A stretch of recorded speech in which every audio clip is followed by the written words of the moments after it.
If you're anything like me, you can probably identify instances of good acting, like this and that and this too. But if you truly are like me, you'd also find it difficult to articulate why it is good acting. So what is good acting? That's a big question to start with, and let me try something else. What about what is acting? I'm sorry, that's an even bigger question, but the truth is, to answer what makes for good acting, for an impactful screen performance, we first have to establish what acting actually is. It's lying, isn't it? Pretending to be someone or something we're not in order to tell a story convincingly. If convincing is what you're after, you might be familiar with a practice called method acting, the full and total consumption of an actor by their character's personality, life and circumstances. You've probably heard the infamous stories of actors blurring the line between their character's personality and their own. The truth is that the concept of method acting has become a form of publicity for movies, and it continues to receive substantial success at the Academy Awards more than a century on from its conception. If method acting is held in such a high regard, where did it come from? A man named Konstantin Stanislavski is to thank. Well, technically. To start this story, we have to go to the theatre, specifically an Italian one. Stanislavski had his thinking cap on when he travelled to Italy in 1910. He was in awe of the free-flowing and naturalistic performances of the actors he studied. The realism in those performances contrasted greatly with the elaborate performances of the theatres back in Stanislavski's home of Russia, where an actor's craft was to embody emotions and themes in stories of heightened drama.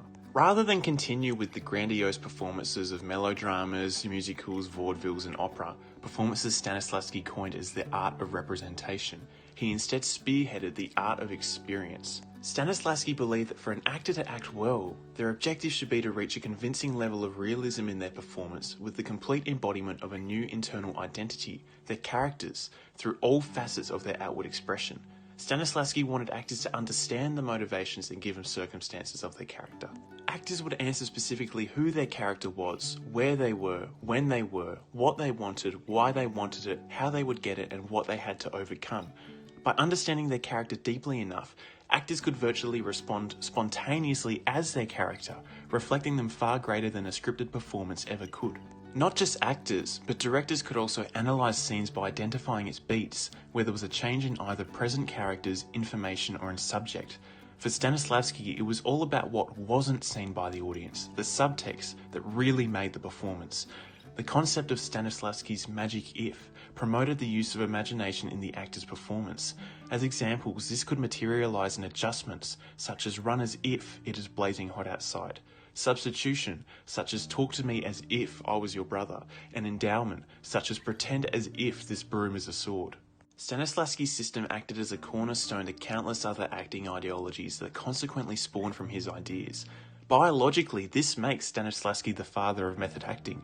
Lee Strasberg's work during the 20th century, however, cemented him as perhaps the adoptive father of modern method acting. Stanislavski had already explored the concept of the actor identifying with their character, but Strasberg distinguished a core difference from Stanislavski in his concept of the character being informed by the actor, more specifically the actor's own memories and experiences. Take for instance Viggo Mortensen in this scene in The Lord of the Rings: The Two Towers. He famously broke his toe kicking this helmet and actually used the pain to help fuel his scripted cry of anguish. Different to Stanislavski's system, this is but one example of how Strasberg's method can be utilised to invigorate an actor's imagination. Just as Stanislavski was inspired in 1910, Strasberg was in awe of a performance he witnessed in 1923 directed by Stanislavski. Strasberg emphasised concentration and relaxation practices, many of which derived directly from Stanislavski's own concepts, including the figurative fourth wall, as well as his notion of public solitude. The first real wave of Strasberg's teaching came into effect in Hollywood during the generation of Marlon Brando and other legendary actors during the 1950s. Today, extreme cases of method acting are notable and held in high regard, such as Daniel Day-Lewis supposedly refusing to leave his wheelchair on set for My Left Foot. Some, including Stanislavski himself, viewed the use of one's own memories to elicit an authentic performance as an unethical practice in scenes depicting traumatic events. Others continue that merely reliving the emotions of one's own experience doesn't technically constitute as acting. After all, is it still really acting if you're not pretending to be sad, to be happy, or to be angry, but genuinely are in those emotional states after internally reliving your previous experiences? Answering that question subsequently defines acting, and the best way to answer it is simply, us as the audience want to believe the characters we're watching are real. For it to be an impactful performance, we need to believe they're real. So for it to constitute as good acting, we don't want to not be lied to thinking we are. We want to be lied to so masterfully that we think we aren't. Acting is pretending, and good acting is doing it convincingly.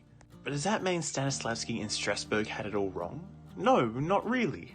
In moderation, both Stanislavski and Strasberg's concepts of character immersion are intended only to fuel an actor's make-believe.